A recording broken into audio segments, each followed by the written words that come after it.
Assalamualaikum warahmatullahi wabarakatuh. Allahu akbar, Allahu akbar, Allahu akbar, Allahu akbar, Allahu akbar, Allahu akbar, Allahu akbar, Allahu akbar, Allahu akbar, Allahu akbar kabiran walhamdulillahi katsiran wa subhanallahi bukratan wa asila. La ilaha illallah wahdah sadaqa wa'dah wa nasara 'abdah wa azza jundahu wa azamal ahzaba wahdah. La ilaha illallah wallahu akbar, Allahu akbar walillahil hamd.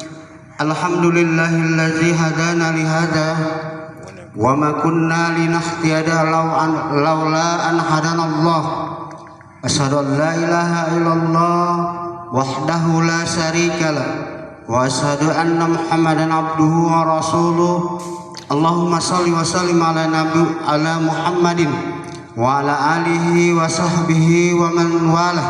Amma ba'du, fa ya ayuhan nas ittaqullaha haqqa taqwahu kama qala ta'ala ya ayyuhallazina amanu ittaqullaha haqqa tuqatih wa la tamutunna illa wa antum muslimun. Wa'lamu anna yawmakum hadza yawmun azim wa'idun karim wa ahallallahu lakum fihi ta'am wa harrama alaikum fihi siyam wa huwa yawmut tasbih wa tahmid wa tahlil wa ta'zim.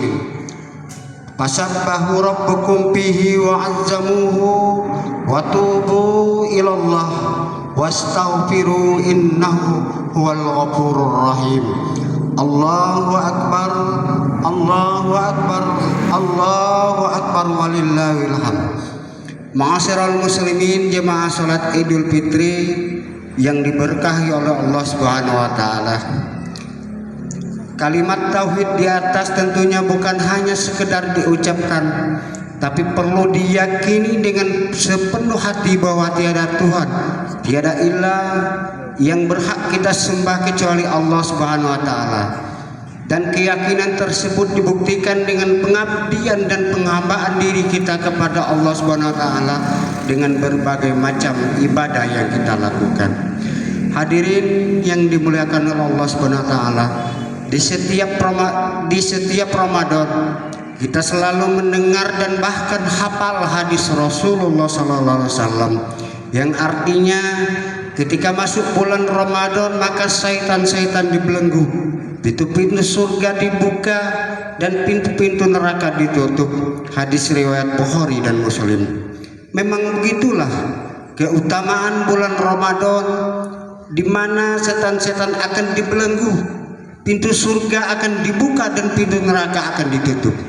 Tetapi hadis di atas tidak dapat dimaknai secara tekstual. Untuk memahaminya perlu memahami makna majazinya. Setan dibelenggu di bulan Ramadan bukan berarti setan tidak akan menggoda manusia untuk melakukan perbuatan dosa-dosa. Buktinya saat puasa pun masih banyak di antara kita tidak sholat dan batal puasa lantaran tidak kuat menahan lapar dan akhirnya pergi mencari makan. Secara majazi, setan dibelenggu berarti umat muslim menjalankan ibadah puasa diberikan kemampuan lebih oleh Allah Subhanahu wa taala untuk tidak menuruti bisikan-bisikan daripada setan. Lantas bagaimana dengan adanya kata pintu surga dibuka dan pintu neraka ditutup?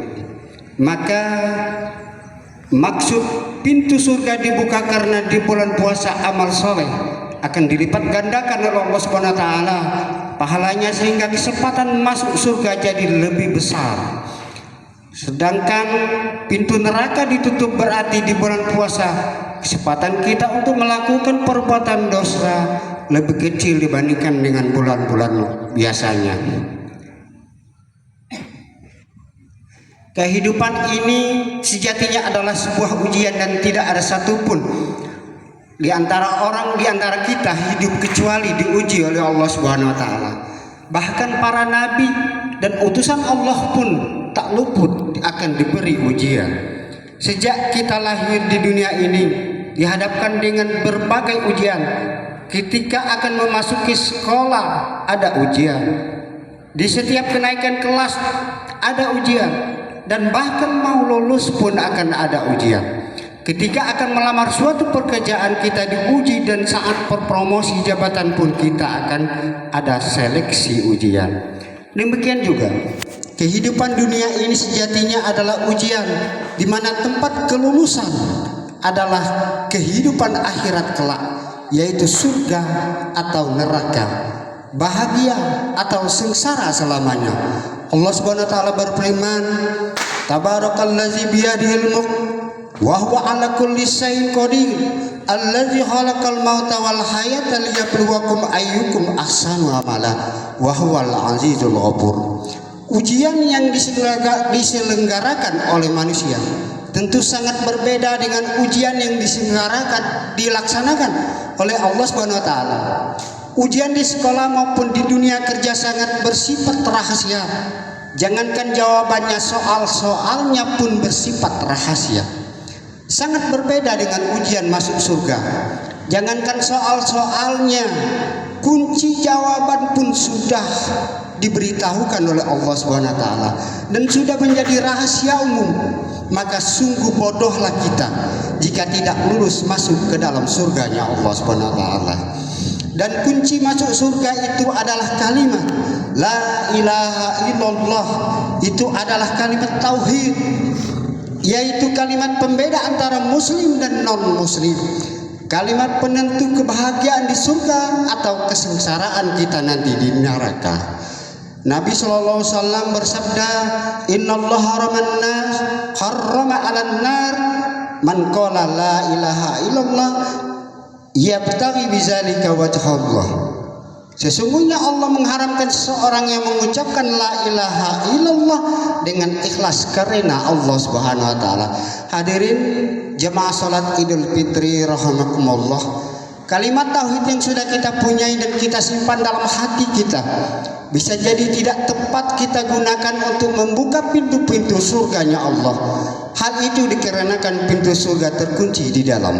Oleh karena itu perlu mengetuk pintu-pintu tersebut. Ada suatu hadis yang mencakup amalan-amalan yang dapat mengetuk pintu surga itu, yang berbunyi afsus salam wa atimut ta'am wasilur alham wasallu wan nas niyamun nadkhulul jannah bisalamin. Nasihat ini disampaikan oleh Nabi sallallahu alaihi wasallam saat memasuki kota Madinah. Dalam hadis tersebut ada 4 amalan yang dapat membantu kita mengetuk pintu surga, untuk membuka pintu surga. Pertama, menebarkan salam. Salam secara bahasa dipahami sebagai ucapan, yaitu Assalamualaikum warahmatullahi wabarakatuh. Dan ini adalah ucapan salam yang harus kita jadikan sebagai tradisi baik di antara kita. Salam juga dimaknai sebagai keselamatan dan perdamaian di setiap muslim manapun berada.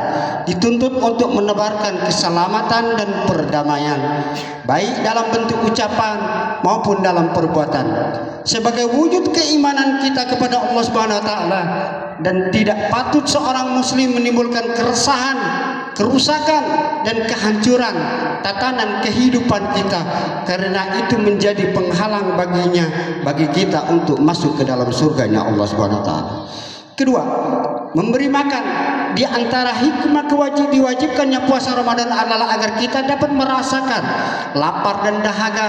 Sementara banyak orang yang lapar bukan karena puasa, tetapi kelaparan karena ketiadaan mereka.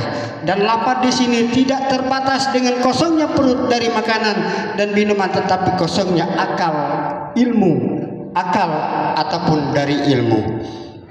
Maka dalam konteks ini kita dituntut tidak hanya berbagi makanan sebagai nutrisi badan, tetapi juga berbagi donasi pendidikan sebagai nutrisi jiwa bagi yang membutuhkannya. Ketiga, menjalin silaturahim atau kasih sayang. Agama kita sangat menganjurkan untuk menjalinkan silaturahim karena silaturahim mendatangkan manfaat yang luar biasa. Pertama, dapat memperpanjangkan umur dan melapangkan rezeki. Kedua, akan dijauhkan dari neraka. Ketiga, menjadi salah satu sarana kita untuk mendekatkan diri kita kepada Allah SWT. Keempat, dapat menjaga kerukunan dan keharmonisan dengan sesama kita. Dan yang kelima, menjadikan kita sebagai makhluk yang mulia di antara hamba-hamba yang lainnya. Maka momentum Idul Fitri ini sangat tepat kita manfaatkan untuk bersilaturahim kepada orang tua, keluarga, sanak saudara, tetangga, mitra kerja, dan kepada semuanya. Tetapi tentu harus tetap kita menjaga akan kesehatan kita. Keempat, sholat malam. Sholat sunnah yang paling besar pahalanya adalah qiyamul lail. Semoga ritual salat tarawih, salat witir, dan bangun malam untuk sahur yang kita lakukan sebulan kemarin mampu kita pertahankan selama 11 bulan yang akan datang, sehingga tujuan diwajibkannya puasa dapat terwujud, yaitu terwujudnya jiwa yang bertakwa dan hadirnya jiwa-jiwa yang soleh yang suka menebar kebajikan dan kebaikan, keselamatan dan perdamaian, serta jiwa yang peduli terhadap kemiskinan dan ramah terhadap lingkungan. Hadirin yang dimuliakan Allah SWT, demikian khutbah singkat pada kesempatan ini. Semoga bermanfaat bagi kita semuanya. Semoga Allah selalu membimbing kita di jalan yang lurus dan memberikan kekuatan kepada kita untuk beristiqomah di jalan Allah SWT. Amin ya rabbal alamin. Mari kita sama-sama berdoa kepada Allah SWT. Mudah-mudahan apa yang kita niatkan, apa yang kita doakan dikabul Allah Subhanahu wa taala. Allahumma sholli ala Muhammadin sallallahu alaihi wasallam wa ala ali Muhammad wa ala anbiya'ika wa rusulika wa malaikatul mukarrabin wardallahu Allahumma khulafa'ur rasyidin Abi Bakr wa Umar wa Utsman wa ala an baqiyatis sahabat wat tabi'in wa tabi'it tabi'in lahum ihsan ila yaumiddin warda'an anna ma'ahum birahmatika ya arhamar rahimin. Allahumma ighfir lil mu'minin wal mu'minat wal muslimin wal mu'minat al-ahya minhumul amwat.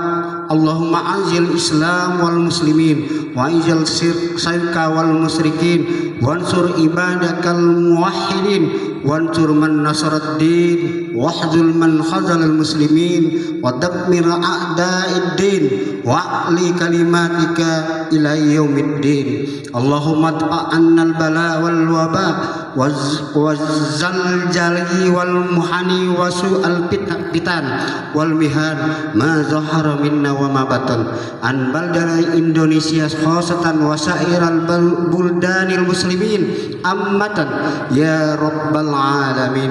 Rabbana atina fid dunya hasanah wa fil akhirati hasanah wa qina azabannar. Subhanaka rabbil izzati amma yasifun wa salamun alal mursalin walhamdulillahi rabbil alamin. Assalamualaikum warahmatullahi wabarakatuh.